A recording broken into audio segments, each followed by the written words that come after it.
want to cross the water, you need a bridge, right? Yeah. Okay. So Halifax downtown, we are going towards that, right?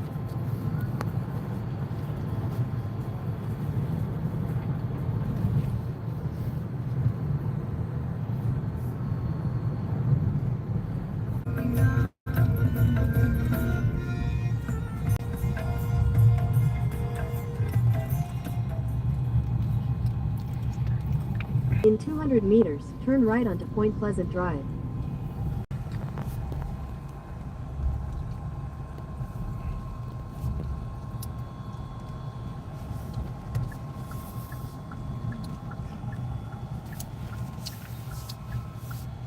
Turn right onto Point Pleasant Drive.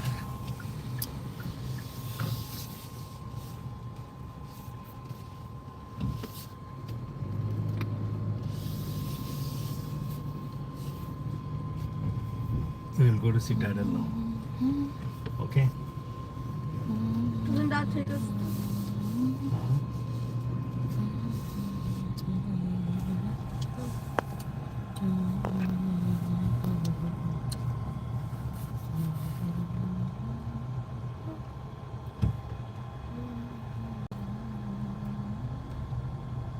That would be tough. No, they can tell me go like this, like that.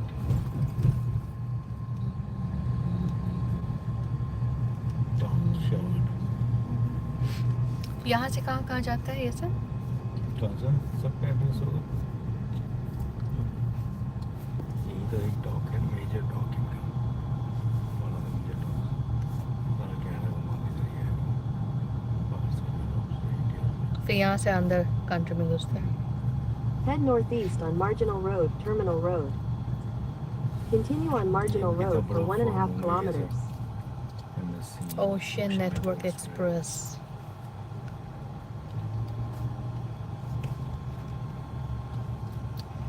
So one of the biggest dock of Canada.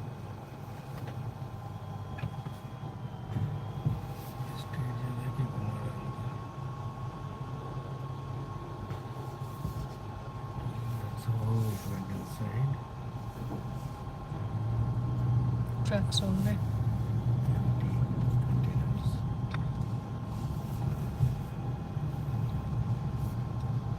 PNH Milling Group. I want to eat. And it's my fault. Yeah, we are going. Search now, what is PNH Milling Group does? Peanut? PNH Milling. P&H Milling.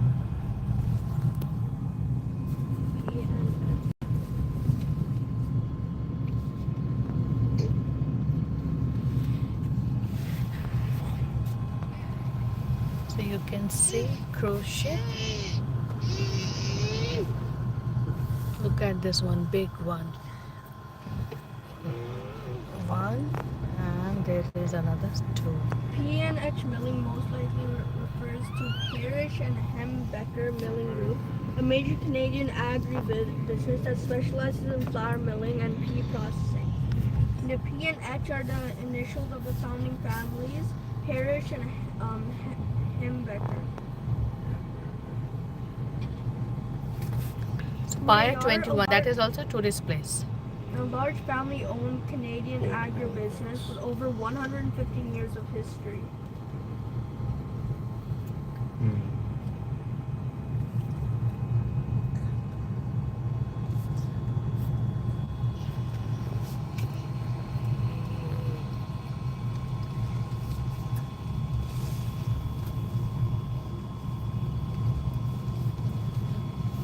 So is this like an airport but for ships?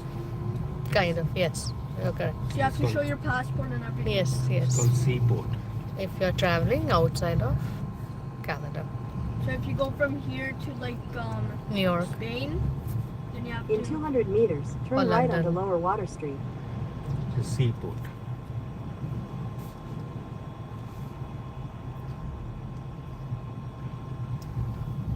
Regent cruise ship.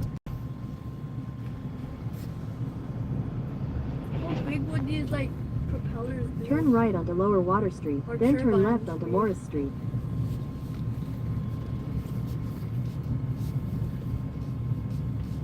Imagine how Halifax big the engine Seaport. is. The engine would be the size of a building. Yeah.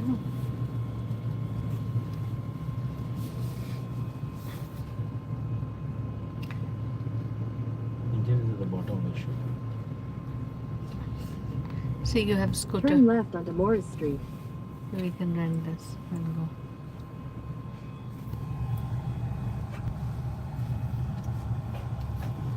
Halifax downtown. It's going to rain today.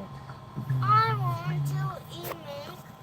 I want to eat. Hmm. I want to eat chicken. Okay. Got it. We'll get it. I want to eat chicken. Last day I went to a bus Can survive for a and I went under the water. Under the water you went? In 200 meters. Okay, turn Amma. right Okay, onto okay. What I'll be gone. I want to eat salad. What I ate the bird ate it from us. Okay. The same which even boats like that?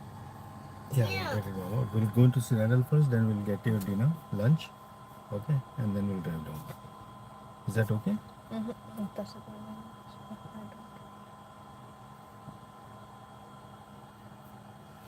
I don't want to come anymore.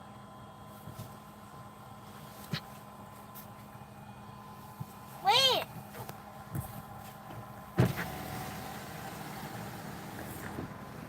Look at the windows.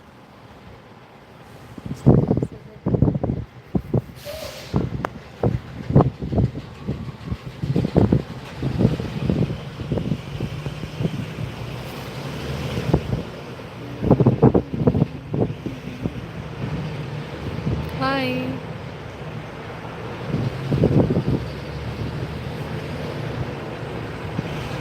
Turn right onto Barron Street. Halifax downtown, Nova Scotia.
Church being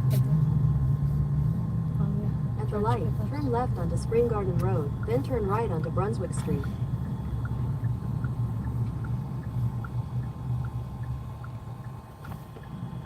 Hi, Kinto.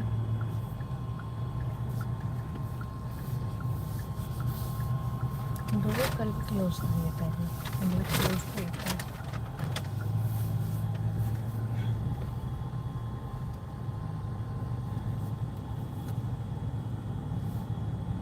Ten a.m., 1 p.m., 2:30 p.m. खुला है.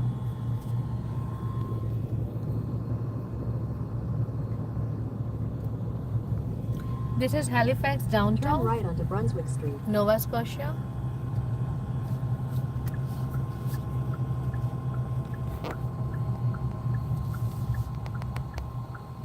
No, this is not France. This is Canada.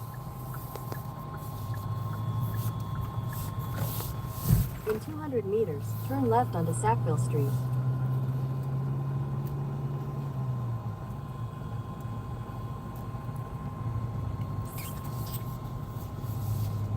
Yes, Canada.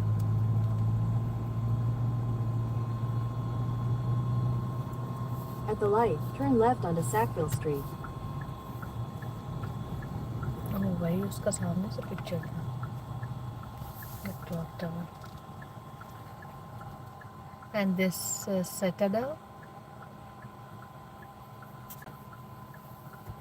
Yes, it's beautiful city.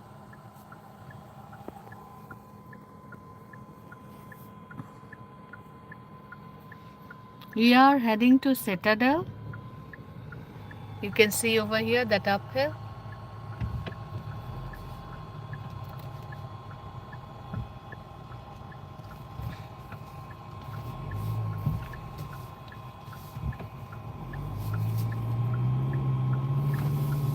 In 400 meters, turn right onto Bell Road.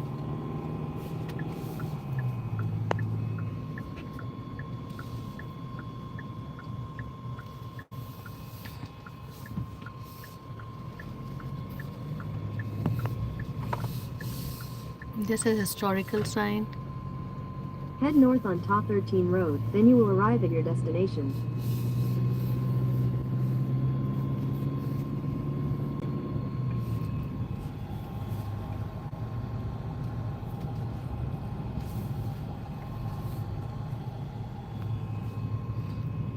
Definitely.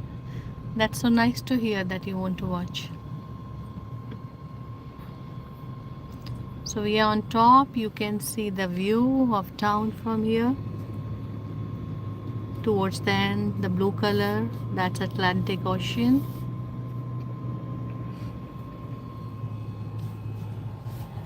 We are almost there. Canada flag, you can see.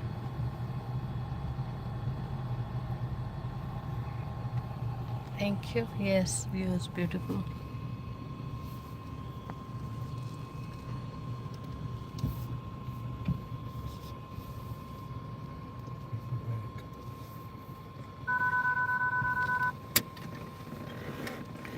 Thank you. I need a Canadian friend. You're from?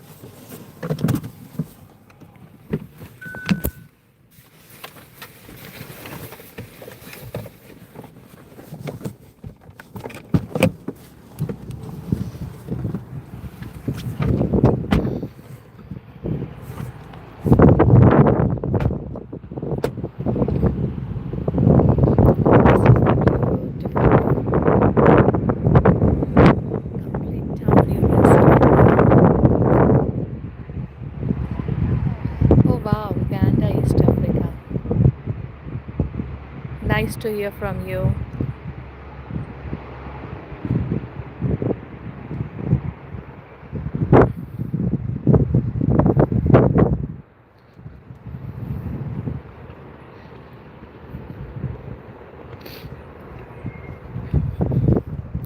Do subscribe to my channel, give thumbs up.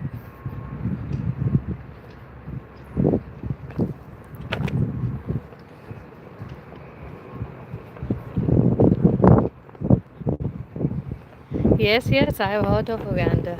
Definitely. So this is ticket counter.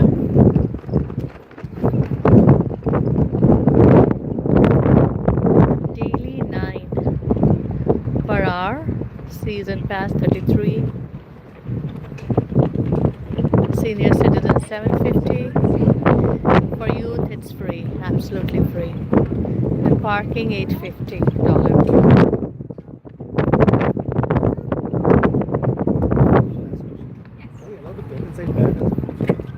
Are you allowed to go in it? No, you can't go in it. Oh, okay. So you just see it from outside?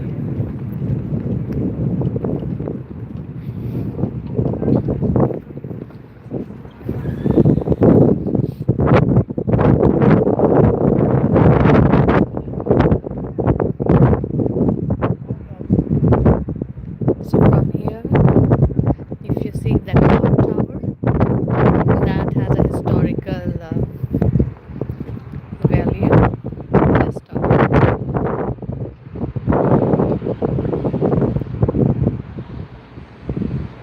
Yeah, it's very cold.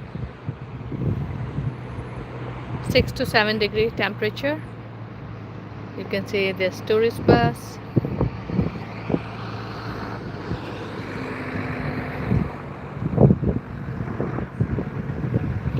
Before this, I visited Titanic graveyard, people who died during that tragedy. You can find on my channel. The tourist bus looks beautiful.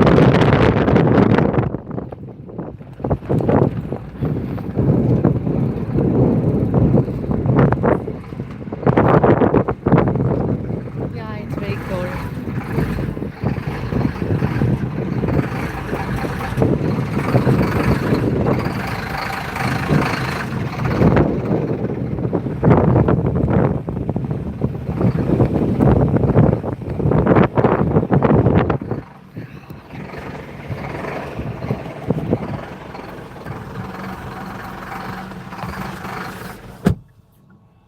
Are we going inside?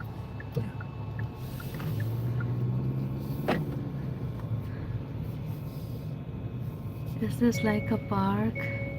No, it's not a park, it's Citadel. You can Google it.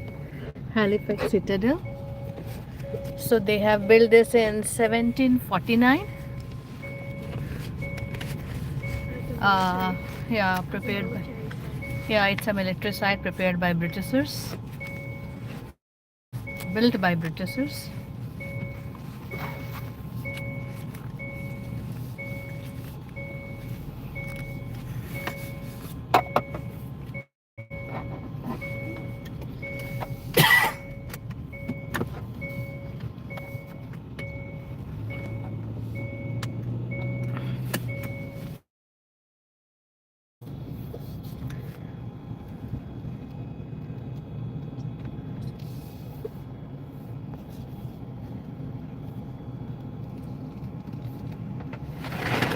Parking lot is downstairs.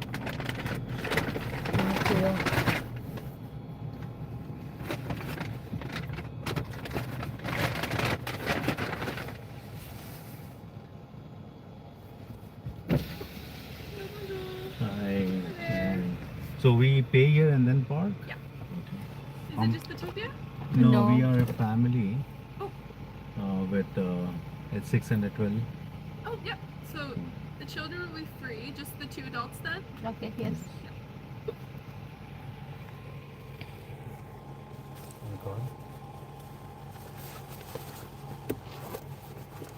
It's going to be $26.50, including parking. And are there any, is it a self-guided tour or do you have guided tours? And actually, in about 10 minutes, there's going to be a guided tour. Okay. Apps at the top here.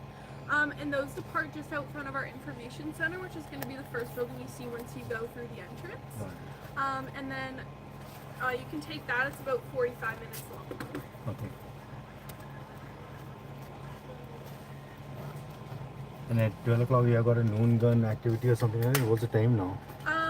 Yeah, the noon gun has already happened because it's almost 2 o'clock now. Okay. Anything which you would be missing out or something? There will also be at 3:20. There's going to be a 12-pounder demo. Okay. So it's a bigger cannon than actually what we fire at the noon gun, and that will be in the middle of the parade square. And that would be at? 3:20. 3:30. Yeah. Thank you. Joy.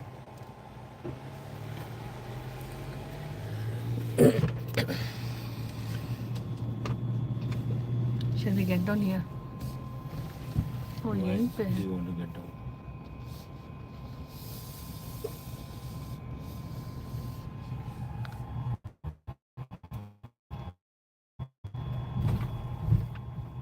See the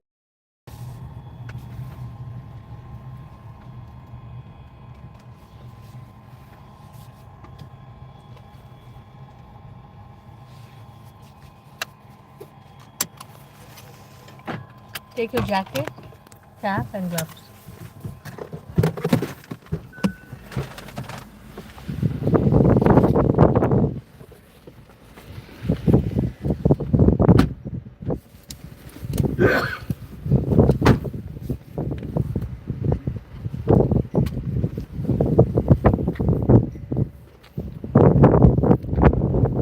Ranjit, this, cap. Come on, you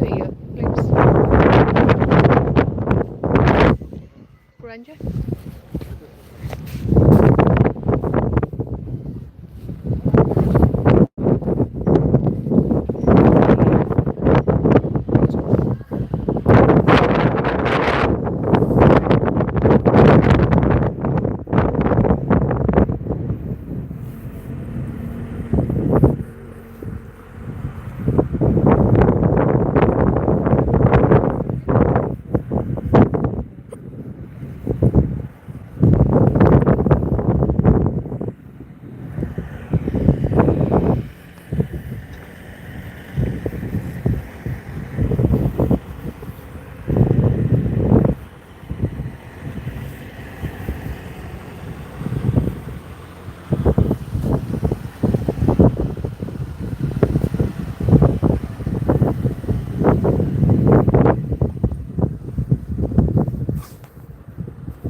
So the packing is done.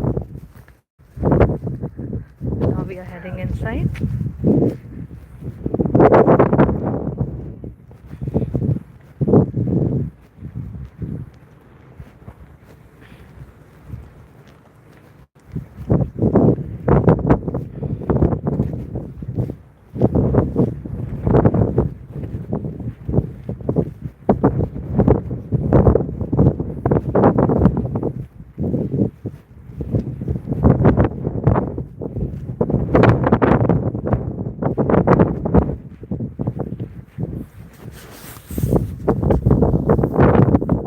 Entrance.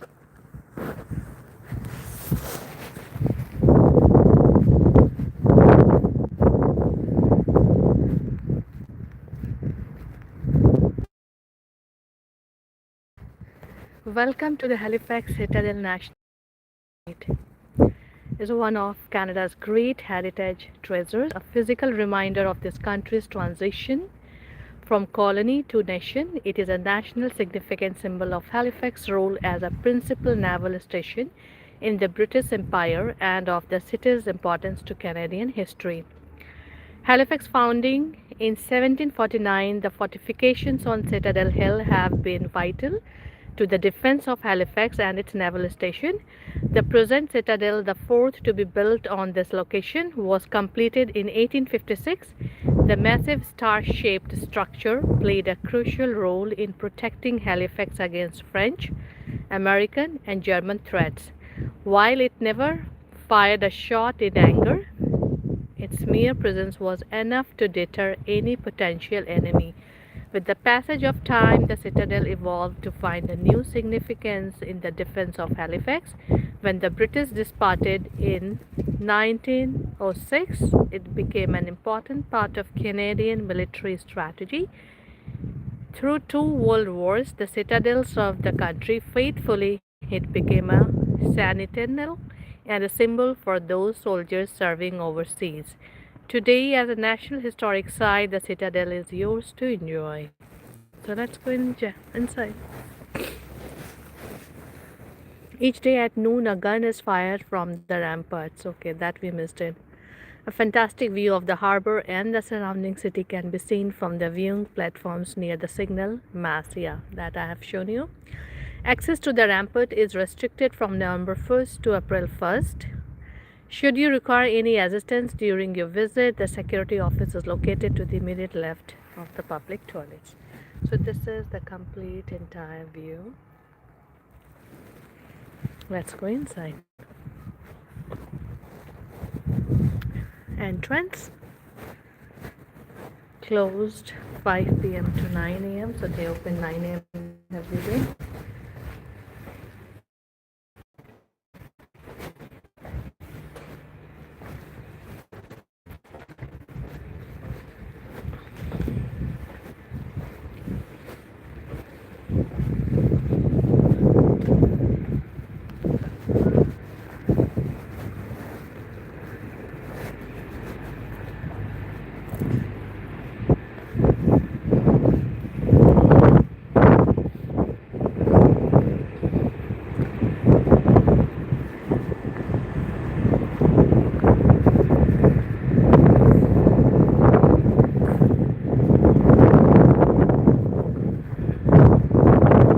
Yes.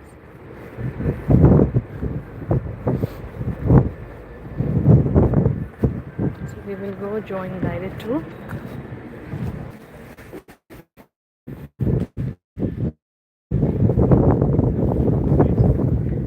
Oh, yeah. Outside.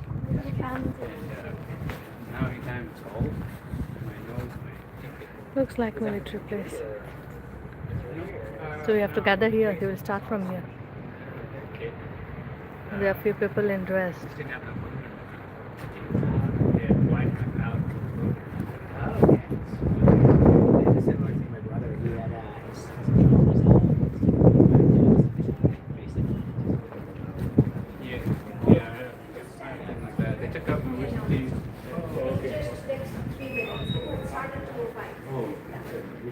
Yeah, you can go inside at 2:05 we start. Okay. So we were outside.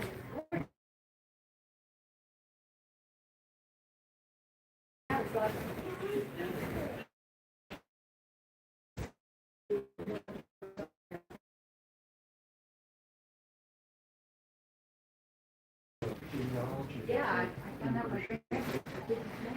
So it was public gardens? Yeah. We looked at home in West Virginia, it was called the Red End of They were expecting snow the other day. So we had a very hot summer. Well, we lived in South Dakota for 3 years and it did that. There was no such thing as spring or fall. It was either summer or winter. No, they weren't, because it was 100 degrees and it was humid. Yeah, that's true. We didn't see the radio.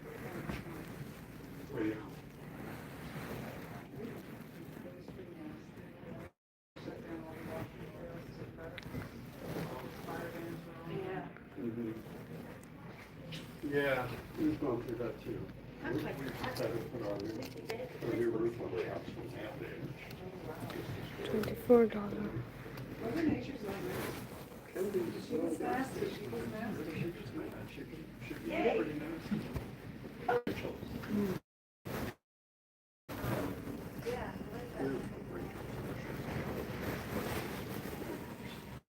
I've seen a lot of nature.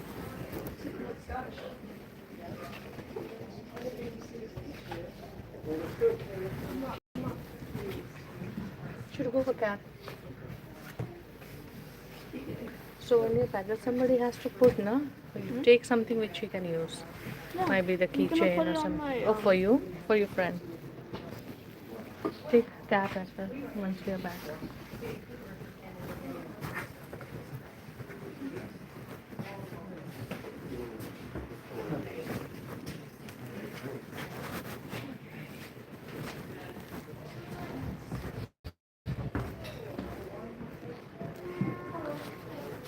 Stop again, you can start. And let's start. Puranjay? I mean, like, I know a little more army military words because of what I studied. So, yeah, I was gonna say. Yeah. Not what they teach in Doolin, don't you know? What if you get shot doing Russian? Oh, yeah. I know some college speak Italian. And Mandarin. Is this Korean?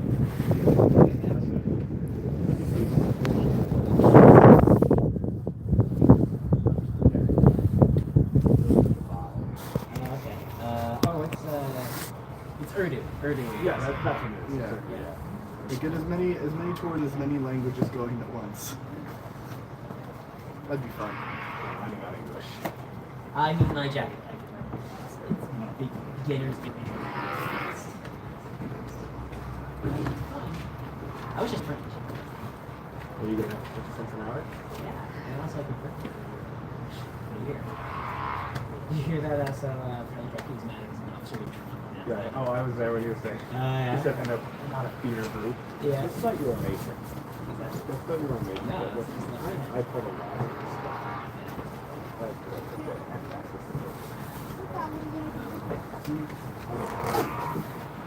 Even though that's the worst,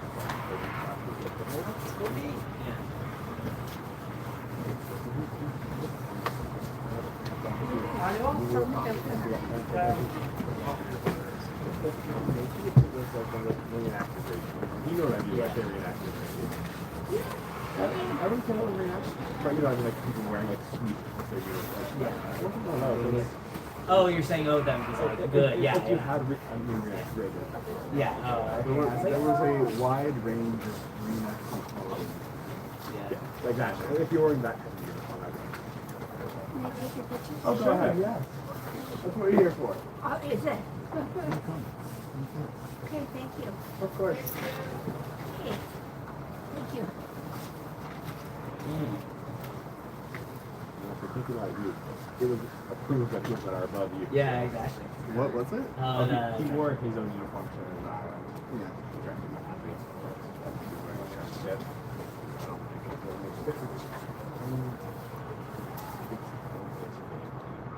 Plus, it was a one-off thing. Yeah, but he's not an officer in the organization. How are people going to understand that he's not our boss?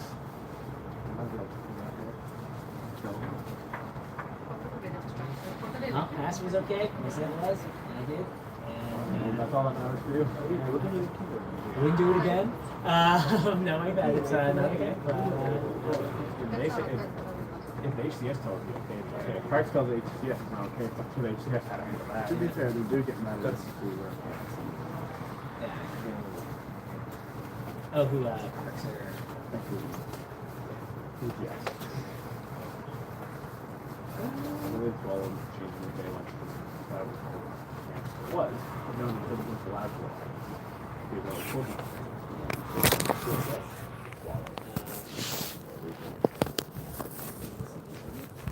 What?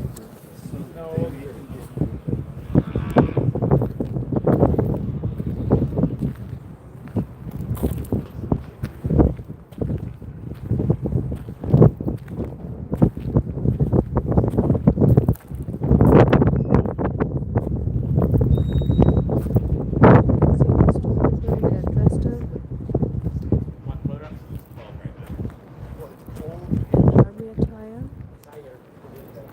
Beautiful view of Citadel. This was built by Britishers.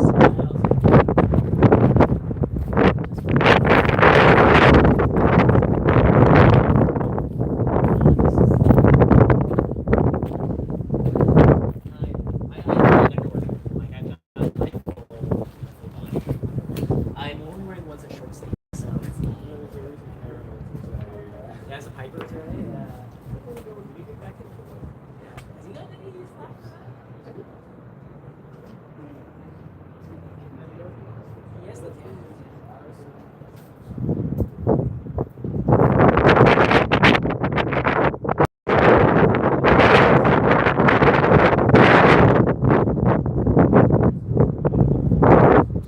So I've got a no-go, and I do have to use security for the rifle fire. Oh no, I'll just go over there. I just don't want. I know I can't take like 15 minutes too. What's that? That's true. I'll go over for that. Okay, never mind. I'll take over if folks. You're right. I've never had a no-go. So. Don't jinx it. Yeah.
At what time they're starting?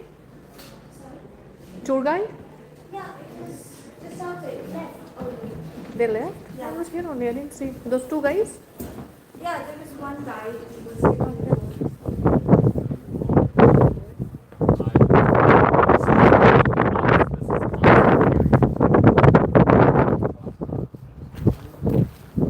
They're saying it started. Okay, Korean also.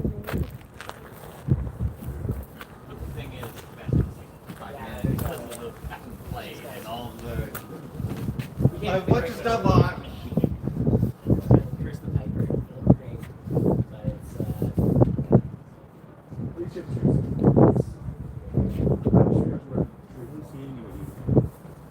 We have been here.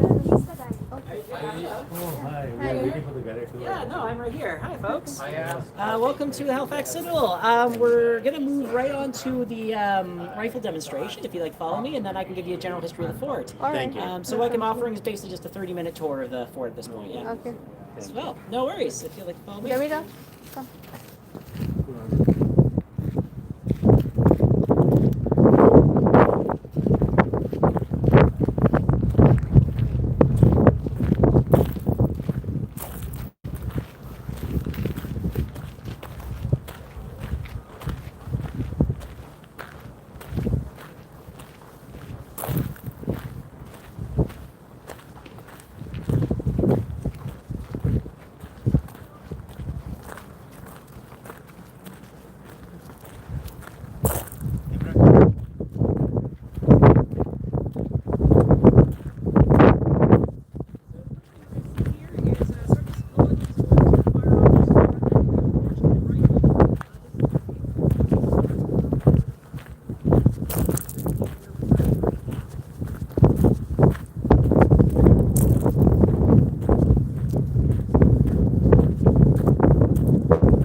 Absolutely.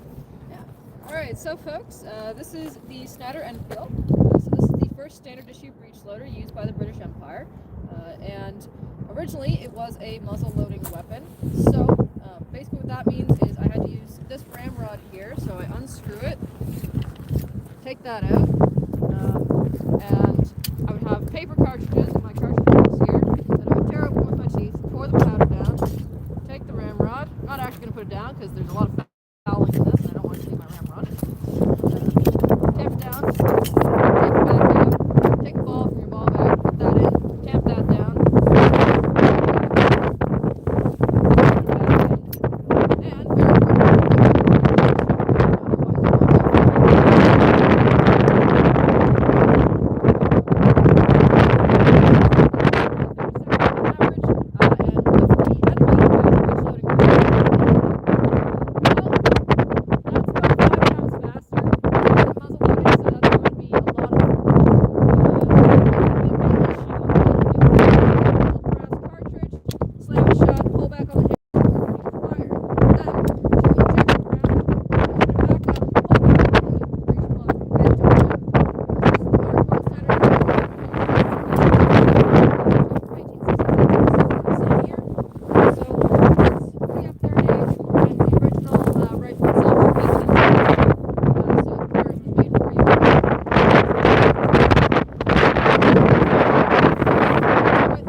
would be about this big. The exit wound would be about the size of my fist. Oh my God. Coming through. So if you are hit in the body or head, you're not going to be alive very long. If you are hit in a limb, you are going to lose that limb.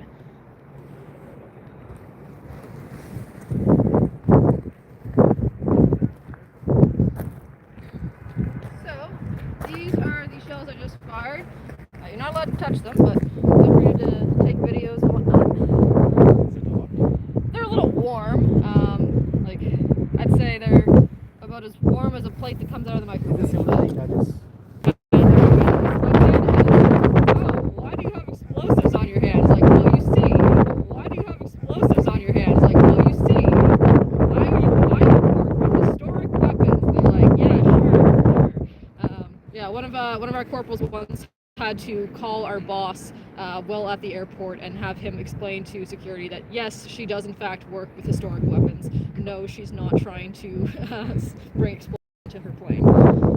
But yeah, basically we just wash these up and refill them so we can use them until they start to break, at which point we just saw off the broken bits and keep using them until they're too short to actually put the powder in. Thank you.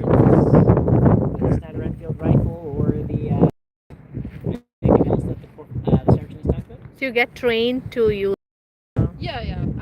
So like platoon training specifically, we usually have people do that for a couple days before they actually fire. But the full training is about 3 weeks. So how did you choose this field? Is that from school? I just wanted to join the museum. Yeah. So after college you joined here or after high school? Yeah. Okay. And how did you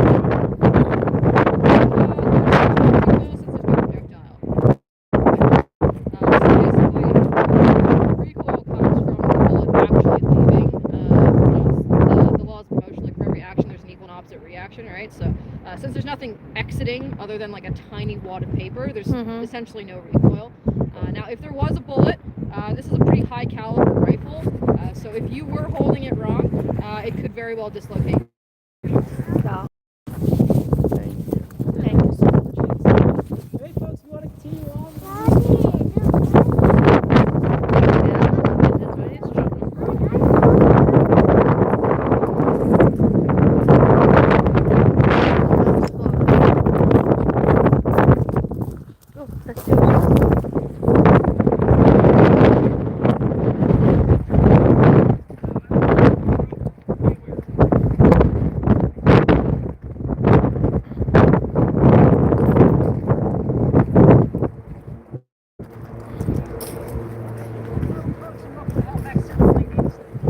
And I am a civilian interpreter with the Halifax Civil Society. So what I am offering today is a 30-minute tour of the fortification. This is, of course, not enough to see absolutely everything in the fortification. It's mainly just to give you a basic idea of the history of the fortification, its importance in the history of Halifax, its importance in the history of the fortification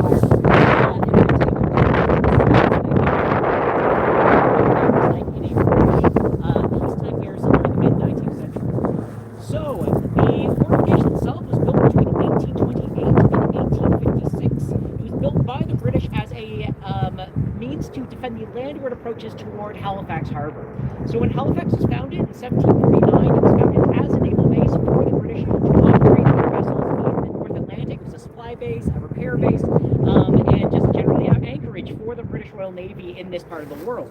And between 1749 and 1906, it was Britain's primary naval base in the Northwest Atlantic. Now, the fort, due to the importance of this port, you obviously need to defend it from attack. An enemy trying to attack it directly, i.e. trying to land forces in Halifax Harbour itself, was unlikely because there were a series of fortifications at the mouth of the harbour which would make casualties in such an assault pretty high. So the British believed that any enemy trying to attack Halifax Harbour would probably try to land somewhere else and then march their armies overland to seize it. So they would either land at the northwest arm, northwest arm of the other, or they would land on St. Martin's Bay and then march overland to seize the fort. That was what the British believed any enemy would try to do. If they tried to do such a thing, this fort was here to delay them long enough for the British to get their reinforcements ready, get the strength of the Royal Navy prepared, and sail it across the ocean to relieve any siege on this fort, and then utilize Halifax as a base from which to launch further operations in North America. So that amount of time would be about 4 to 6 weeks. So that's how long this fort has to hold out for. About 4 to 6 weeks. That's long enough for the British to get their strength together and get them on this side of the Atlantic. So the fort was garrisoned by British soldiers between 1856 and 1906. So for the first 50 years, it's the British who were occupying this fort. And in 1906, they handed the fort over to the Canadian government, who garrisoned it with Canadian soldiers between 1906 and 1945, the end of the Second World War. At the end of the Second World War, the fort was officially demobilized, and then in the early 1950s, it was given over to Parks Canada, which is a federal institution that's responsible for taking care of Canada's natural and cultural heritage. So it is a national historic site in recognition of its important part as a connection with Canada's British imperial roots, as well as its importance in demonstrating the relationship between Halifax and the British Royal Navy, and the importance of Halifax as a Royal Navy base. So I am not an employee of Parks Canada. I am an employee of the Halifax Civil Society. We are a non-profit organization that does all of the programming here, all the interpretation, all the exhibits, the visitor services. That's all to us. So we're here to give you guys a tour, and Parks Canada is here to make sure no bricks fall on our heads while we do so. And the period we're trying to represent here is the period between 1869 and 1871. That's when you had the 78th Highland Regiment stationed here. So the sergeant was representing a sergeant in the 78th Highland Regiment. You recognize them today by their Glengarry caps. They're wearing these heavy greatcoats right now, but underneath those they've got tartan trews. They're a Highland Regiment, so they have a lot of Scottish cultural indications, cultural traditions within the regimental regalia. You are also going to see members of the 3rd Brigade Royal Artillery. They were the folks that were in charge of all the heavy guns, all the heavy artillery mounted in this fort and the other forts around Halifax. So as we walk around the fort, just a few things. Just be aware of uneven ground or anything like that. It's not built to 20th or 21st century standards. So as we're walking around, just take your time to avoid any trips and falls. As well, the doors are quite low. If you're any taller than myself, please take note of the clearance while entering or exiting a room, just so you don't knock your head or hurt yourself and forget all the information I'm about to give you. And finally, as you're exploring the fort, please know that while folks are allowed to walk along the walls, they are not able to. We require our visitors to stay off the long grass. So those grassy bluffs there, all surrounding the walls, they seem very appealing, but on the opposite side is a 40-foot drop into our ditch. Most of our guns don't fire. The ditch is still an effective defensive measure. Gravity still hurts folks, so we require folks not to go up into the long grass. If it's mown in landscape, it's fine, but anywhere beyond that, please do not go up there. Before we go into the magazine and get out the wind, does anyone have any questions? Okay, follow me.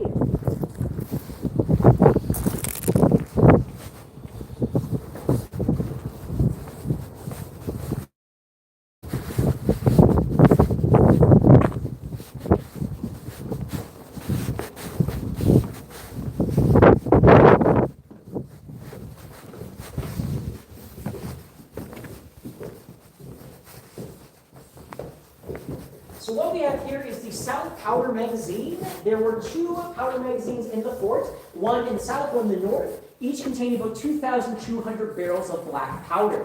So that's about a total of 4,400 barrels of black powder, which is a massive amount. It's enough to keep the fort going and firing as long as that siege would take, that 4 to 6 weeks. Now, black powder is required to fire any weapon in the fort, so all of our rifles, all of the guns on the walls, everything required black powder, which causes a lot of smoke. It is a substance created out of nitrate, charcoal, and sulfur all mixed together, and this is the basis of any firearm in the 19th century. So each barrel here would have about 90 pounds of black powder in it. They're labeled for 100 pounds, but they're only filled up to 90 for a very specific reason, which I will go into in a second. And each one of these would have to be taken out once in a while to basically make charges to put near the guns. So the way they would do it is they would get a specially designated member of the Royal Artillery to enter into this magazine. They would have to, before entering, they would have to take off their jackets with those brass buttons, put on a jacket with wooden buttons so they couldn't cause any sparks as they entered or into the room. They would also have to take off their boots, which would have iron cleats at the bottom, and replace those with cloth slippers. Again, this is all to avoid causing sparks or anything that might ignite this powder, the powder in this room. So it's a very, it's a very important room for defense of the fort, but it's also very volatile, and there has to be a lot of protocols to prevent a major disaster. One spark and every one of these barrels would explode. By the way, none of these barrels have powder in them at the moment, so we're safe. So, yes? Sorry, when they were in, this was an operation. Yep. Was there, I mean, I kind of imagined that maybe there would have been a certain amount of leakage, and so maybe it was kind of in the air and so they did everything in their power to avoid leakage. So they made their barrels of this mighty Quebec oak. It's a very pliable but very strong form of wood. And they would actually be shifting them around often and checking the integrity of all the barrels to avoid any leaks. So there was regular inspections. One of the reasons why they would be shifting them around is to, one, prevent any barrel from remaining too long on the bottom of a pile which could compromise its integrity. Two, to actually shift the powder in the barrel itself to prevent it from caking and solidifying. So they were very, very careful to avoid any leakage. In fact, when they were making any sort of charges or anything like that, they wouldn't make it in the room itself, in the magazine. They'd always take it outside to an open air tent where it could be ventilated and the charges could be made more safely. But yeah, no, you're absolutely right that there might be some in the air, but they took every precaution they could to avoid it getting in the air or any leaks on the ground. And that's actually why we have over here an empty little bay. They would always keep a bay empty for shifting the barrels. So again, they're always trying to move them around, basically musical chairs with these barrels to ensure that none of them are spending too much time at the bottom, and also ensuring that all of them are getting that opportunity to shift the powder around within them in the process of moving them. Now, you will notice that there is a number of there's a lot of writing on many of our barrels on these sides. First of all, you have what they contain, powder, meaning gunpowder, how much they can contain, 100 pounds. They would only fill them up to about 90 to allow for space for it to shift and the powder to move around. You have the maker of the barrel. This would be a British firm which made the barrels. They would actually send the Quebec oak over to Britain. They would make the barrels, fill them up with gunpowder, and then send them back over the Atlantic. And then you have the grade of gunpowder. So we have in red here RLG. That means rifled large grain. This is a coarser powder. It has a lot of it burns slower, but has a lot of oomph to it. And it's what you would use in a rifled gun. So a heavy artillery piece with rifling. And what rifling is a spiral groove machined down the barrel to allow for a projectile to spin when exiting, which makes it go a lot further and a lot straighter than previous smoothbore guns where the projectile basically just bounced around the barrel and then exited whichever way. So you need more oomph to fire off a rifled gun.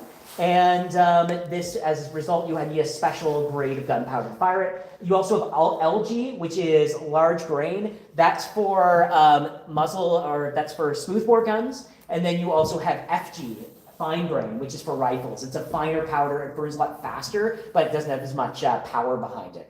And the reason why this is in red means that this has been inspected and is believed to be capable of firing a projectile out of a gun. So this is active powder. This is what you can use to in battle. When they inspected it and they found that it had degraded, they would go LG, or they would write it in white, which means that it's only good for blank or signal firing. So like the noon gun that they fire every day at noon, that would be using these white blank firing powder. Are there any questions about the powder?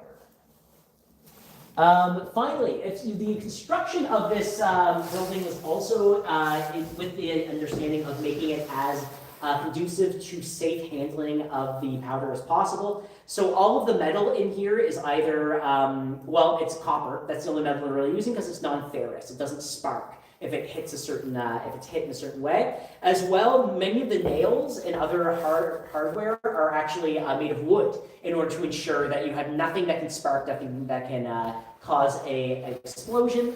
The room itself is, at this point, we have it lit with a bunch of artificial lights, electric artificial lights. Obviously, 19th century, they didn't have access to electric lights, and you were not allowed to bring in lanterns or candles, of course, because you don't want to ignite the powder. So all working here had to be done by natural light produced by those two ports on either side of the building. As well, the ceiling is vaulted. This makes it more resilient to outside projectiles, so it makes it what's known as a bomb-proof. It would be more resilient in case of cannonballs or even an explosive shell were to strike it. But this vaulted ceiling has another advantage, which is that it is the weakest point from an explosion from the inside. So, if in the event of disaster, hopefully all the explosive force will be forced upward and not outward, thereby sparing more damage to the fort than what would be necessary in the event of such an explosion. Any questions? Okay, if you'd like to follow me through here. So watch your head go exiting out here. I almost hit my lung yesterday. My bowler hat was the only thing that saved it.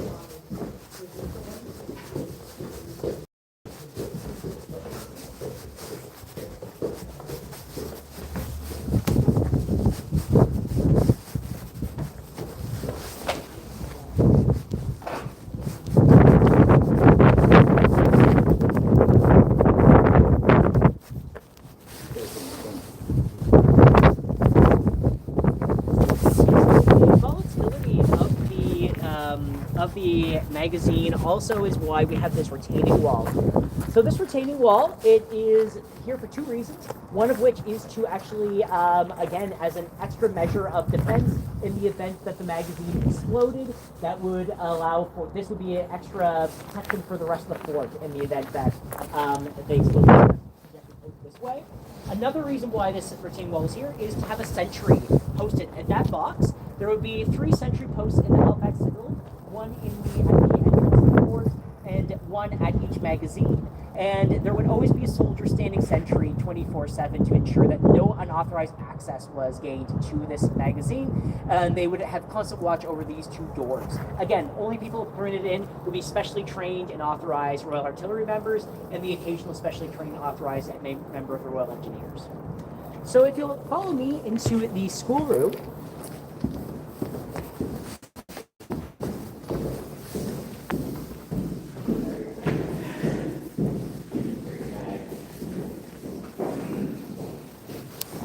So take a seat anywhere you like, folks.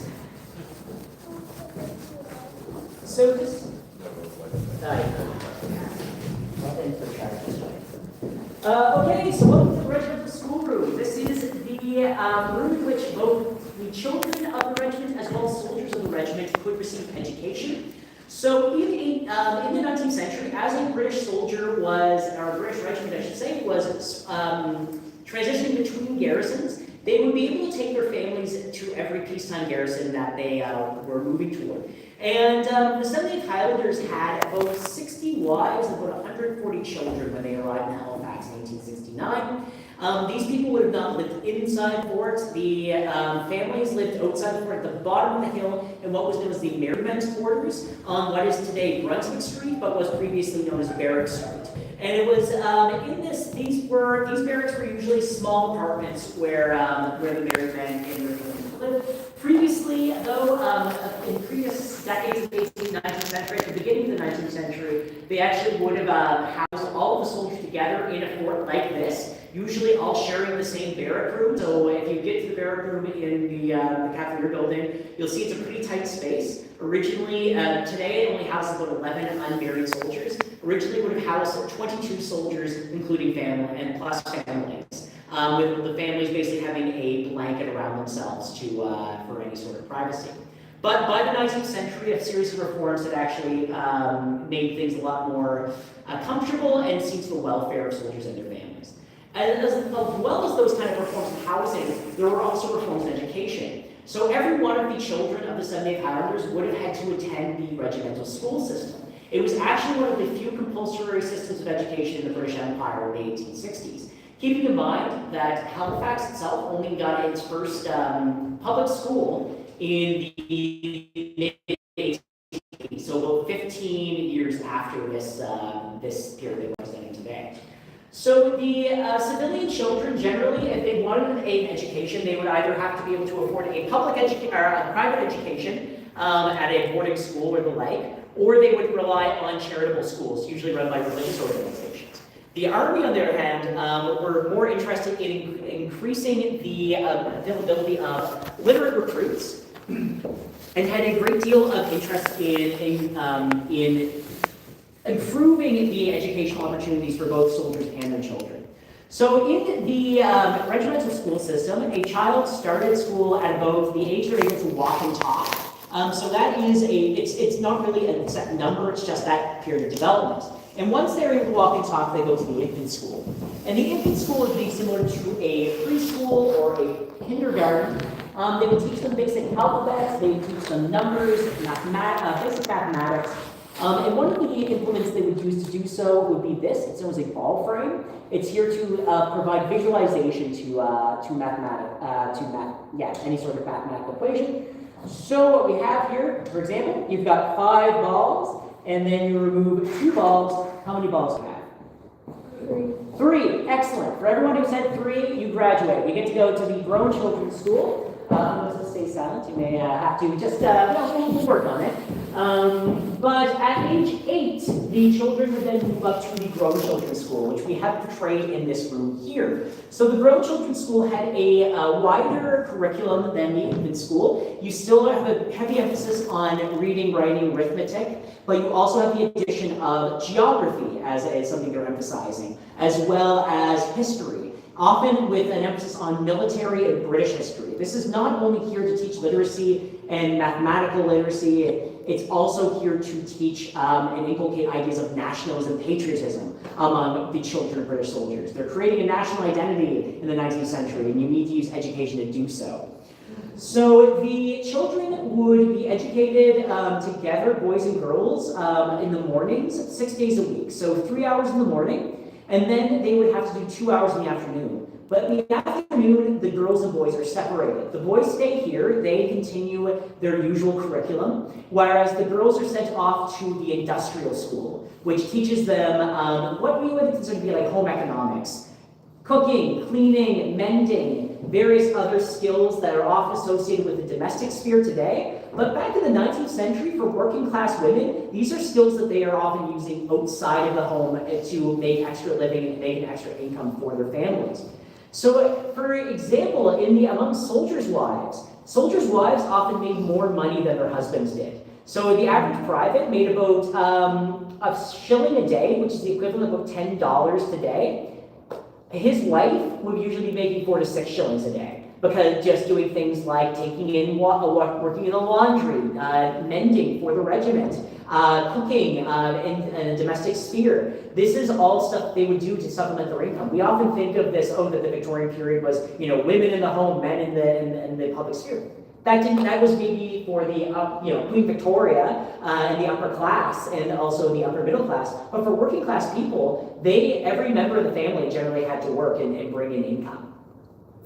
So the soldiers themselves actually would attend classes in the afternoons. About 50% of British recruits in 1869 were illiterate. They could neither read nor write, and about 20% were semi-literate. They could read, but they often could not write. We usually think those things go hand in hand, but the ability to read is a very different skill than being able to write legibly.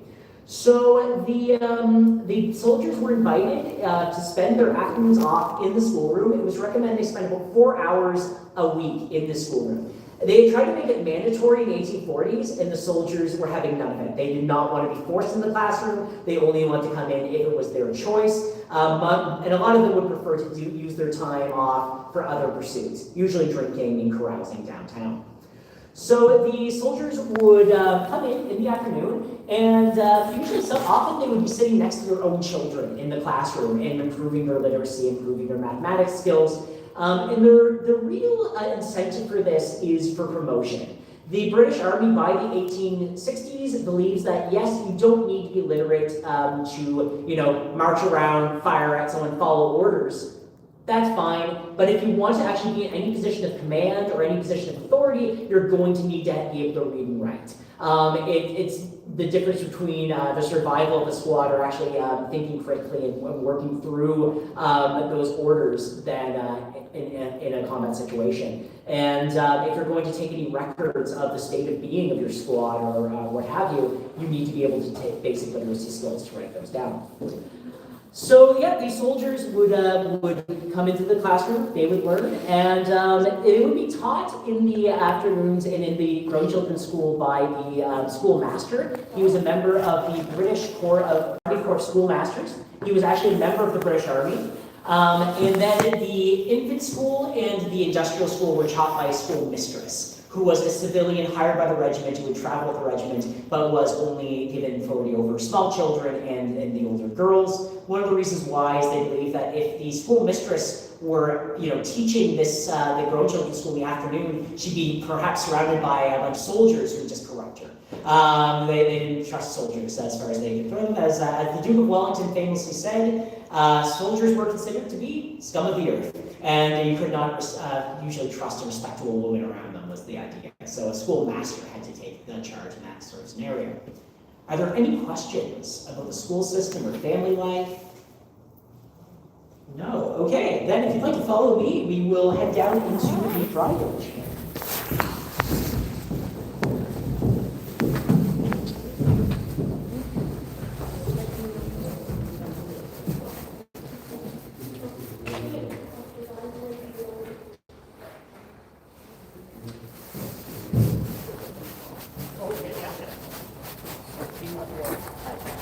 Going in the wrong way.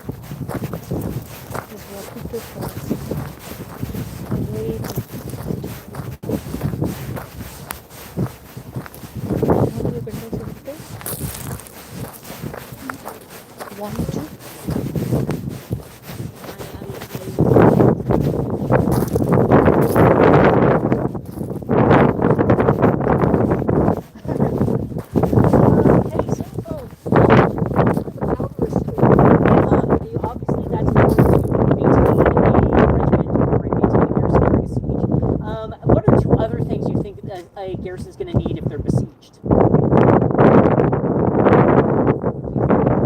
the garrison's besieged, what are the two things you want to make sure they have enough of? Food and water. Food and water, exactly.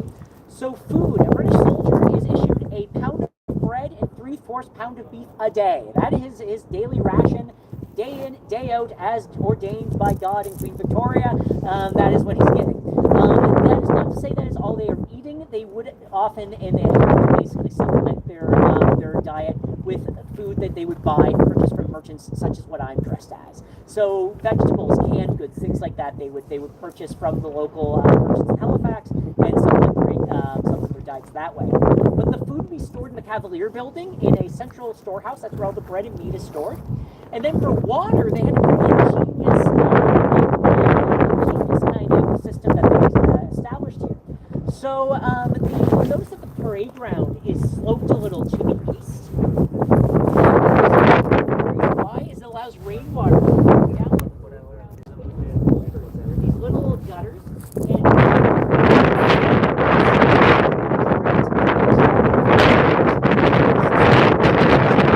platforms there. The two platforms there, the two on the north parade. These are access to the system, which would allow for water to flow in. And as long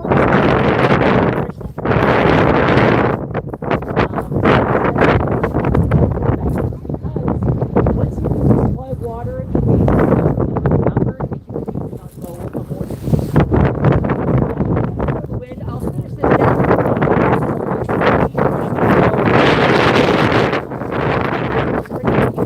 going down there, and there's a little door stop at the bottom. So just be careful.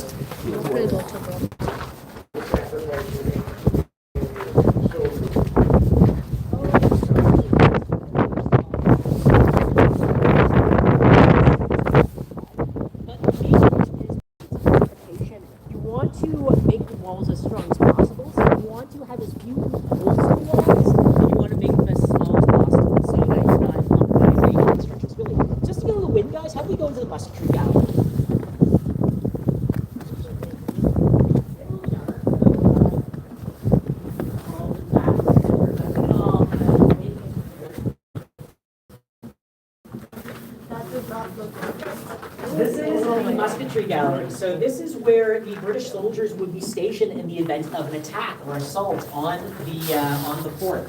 So where you were just standing is what's known as the dry is a dry ditch or dry moat. It's a very common part of the kind of fortification this is, which is what's known as a Vauban star fort. So if you look at this fort from the air, it's shaped like a heraldic star. And the reason why is actually surrounding this ditch. So they want to make a defensive position where there is absolutely no area that is out of sight or out of range of a rifleman in one of these musketry galleries or behind one of these loopholes. So all of those sharp angles and everything, they allow for many fields of fire from the fort for anybody trying to attack.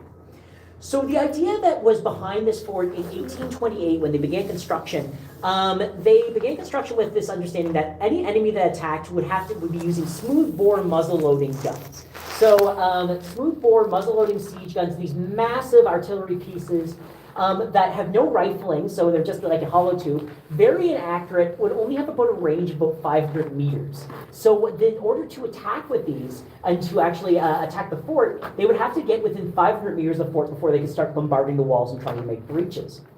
That would be suicide going over open ground because they'd be under fire from the fort the entire time. So any enemy that is going to attack, they're probably not going to try to do it over open ground. They're going to try to do what's known as sapping, which is when the attacking forces, they start about a kilometer, maybe a kilometer and a half away, and they begin digging trenches going forward. So they dig trenches as they advance. They slowly move forward until they're within about 500 meters of the fort. Then they dig a fortified position, and they bring the heavy siege guns up under cover, and now they have a nice fortified position from which to bombard the fort. That's a very slow process, and as I said before, this is all here just to delay the enemy, long enough for the British to get their forces ready, sail them across the Atlantic, and break the siege. So the spoiler, who are we building this against? It's the United States. This was built during the tensions that evolved after the War of 1812 and in 1815. The British built this and along of other forts in British North America as precaution against a war with the United States. So if the Americans were to attack, the British would need to delay them for about 4 to 6 weeks to get their forces overseas, get them mobilized and rallied on this side of the Atlantic Ocean. And they're pretty much guaranteed that if they have to sap, it's going to take that long for them to get close enough to bombard. Also, so the defenses would have actually been mainly on the western end, on the landward defenses. This fort is to protect the landward approaches. So it's the western side of the fort that would be more heavily defended. Also, the western side had what were known as mines. These were dug underneath the ground from the citadel. They were T-shaped. The idea was that if the enemy built a trench over them, the British would pack it full of explosives and detonate it under the trench and blow them up from below. This was used in the American Civil War, the siege of Petersburg in 1864. It was also used very often during the First World War, mining operations at the Western Front. So, so that's all. Well, if the enemy did get their guns out there, did make a breach, then the infantry would be sent into assault. But they would then have to come through the ditch. And usually they have two options. They can either fall into the ditch and break a bone or two before continuing assault, or they would lower ladders down. They would have to climb down into the ditch and then usually use ladders to climb up into any breaches they made. The breaches would be made higher. So, again, you have a British soldier behind every one of these loopholes. Outside, you may have seen those big windows. There would be cannons rolled up to those windows with anti-personnel shot, basically giant shotgun shells firing into the ditch. And then it's soldiers just firing in as well. So that's a shooting gallery down there. The idea being that the British are here in a fortified position. Any enemy down there is in there without cover. And it would be, as a result, the casualties would be atrocious. Now, this was all well and good in the 1820s. By the time the fort was finished, 28 years after they began construction, realities had changed. What they now had after this period was the enemy would be not armed with smoothbore muzzle-loading guns. They would have rifled heavy siege guns. And a rifling, that spiral groove that sends it, it allows for you to fire an explosive shell over 5 kilometers rather than trying to get in within 500 meters. So that completely negates the effectiveness of this fortification against an attacking enemy. They can, instead of having to dig their way closer and closer within that 500 meters of the fort, they can sit back 5 kilometers away and just start lobbing shells. Having that big open parade ground, not a great idea when you can just lob shells right into it. They'd have to dig trenches in the parade ground for cover. So, and furthermore, if they want to attack Halifax, they can just shell Halifax without even seeing it. They can shell the harbor, make it very unsafe for the Royal Navy to even try to use as a base. So this fort really lost its purpose as a defensive position. By the 1880s, it had now been just designated a barracks and communication center. But it remained so until the Second World War. And actually all coordination of the anti-aircraft defenses in Halifax during the Second World War were from the Halifax Citadel. So I want to say that does conclude our tour. If you want to follow me, we'll just go down and then we'll exit on the other end here. So as you're walking through, I'm thinking to your back. Think of that stagger and feel firing off. How loud it was, all this sulfur smell. And then you think maybe it was just going off over the wall. And what if I was thinking that way?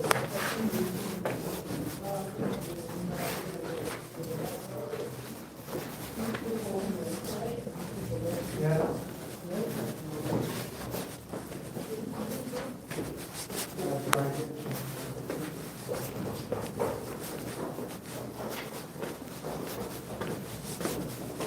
Oh, that's so long.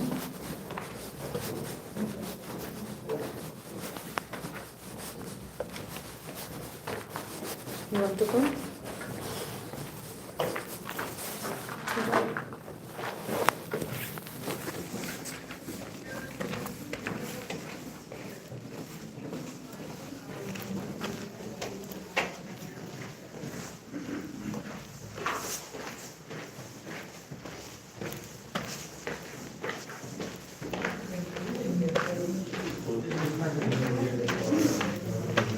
That would only be in the event of an actual attack, generally. So during peacetime, they would have a wooden firing step to send. Yeah. But again, for the rifle and getting aim, it It's has to be like this rather than this way.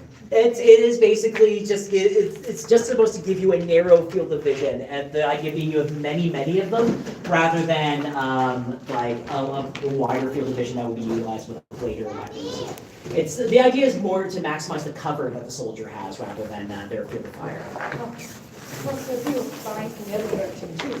Was that? Yeah, exactly. So you have like a crossfire. Oh my god. It's slope. Be careful. So yeah, just take your time. So 400 is probably Absolutely, it was part of the same process. Yeah. Oh, big girl. What is this? So folks, that concludes our tour. Feel free, of course, to explore the fort at your leisure. We have a number of exhibits I just want to mention as our tour. So if you see the big red sign, that means we have a special exhibit. Right over in this corner here under the single mast is the Shaking Hill. It talks about all the various other forts constructed on this site between 1749 and 1886.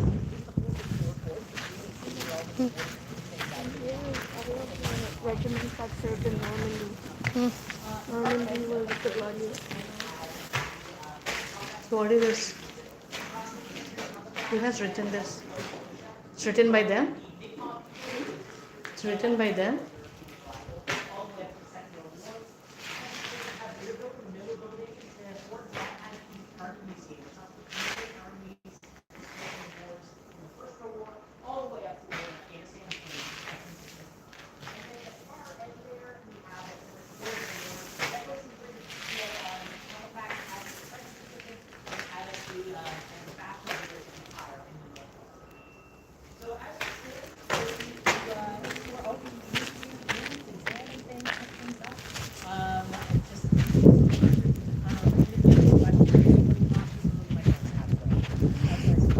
Thank you. History, yes, yeah, I'm a finished my PhD in history. Oh wow. So also, if you want to exit the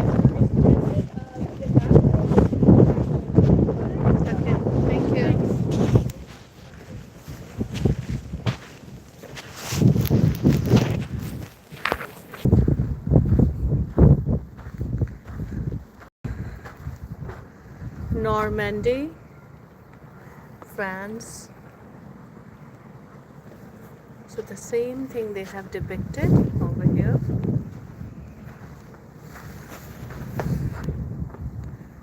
You can see World War II. Same thing. All this one.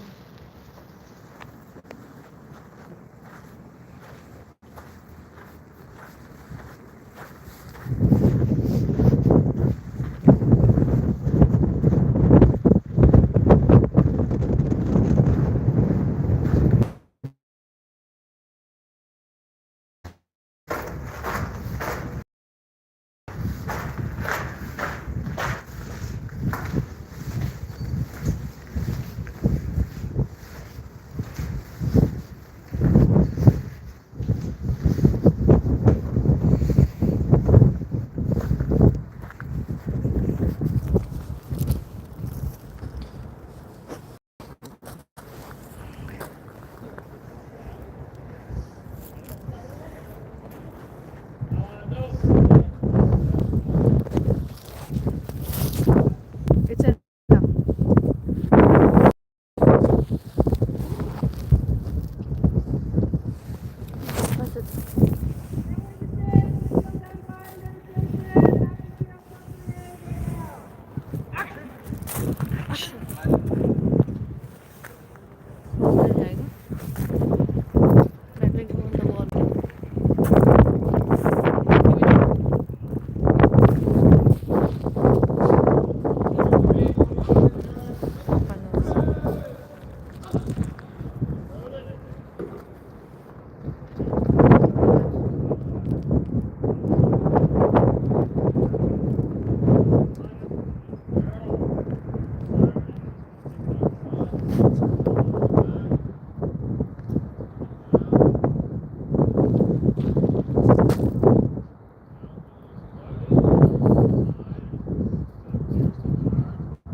How was it?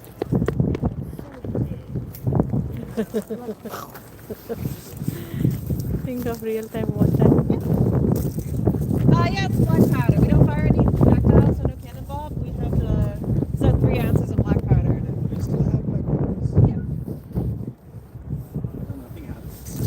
No, yeah, we don't fire any projectile. Yeah. But the sound was really. Yeah, the puff of smoke comes out in little that's really it though. It's just a big sound. Yeah.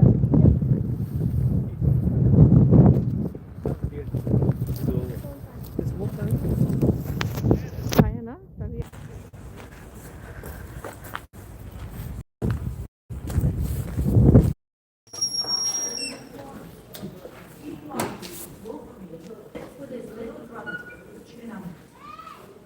Winter is coming.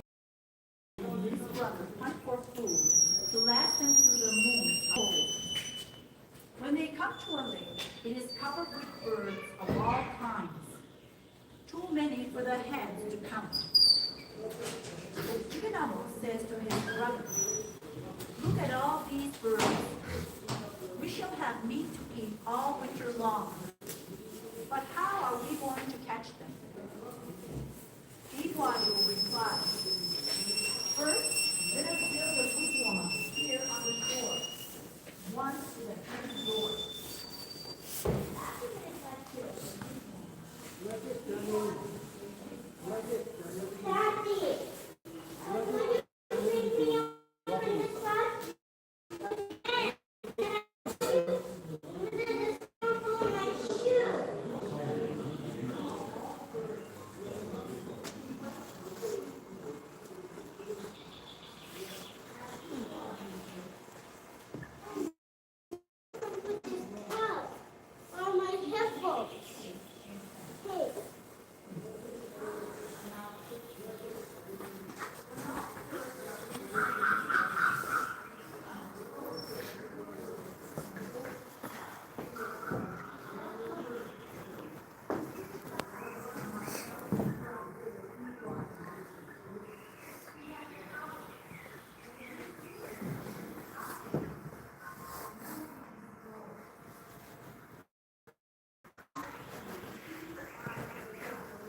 price, no? That's everything you want.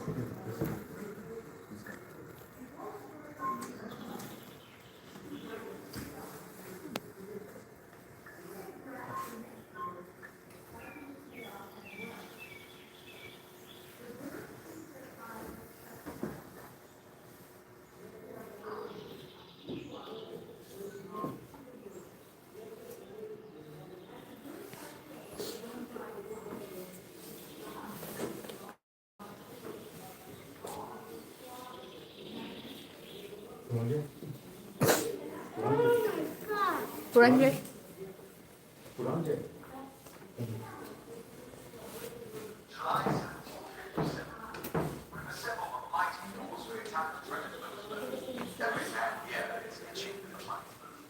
Halifax is one. There's no great concern for beauty or architecture, but the harbour is second to none. It rarely freezes in winter and is perfectly situated for international ships in America. Yes, this territory is insecure, but supposedly it's a possession of Nova Scotia, but the French and Indians contest us on every inch by inch, even with the greatest of artillery. Picture it.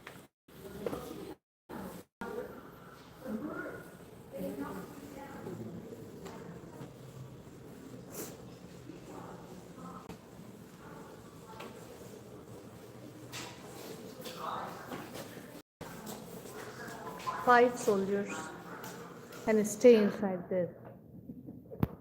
No, this is not for sitting. Not for sitting, this is not picnic area.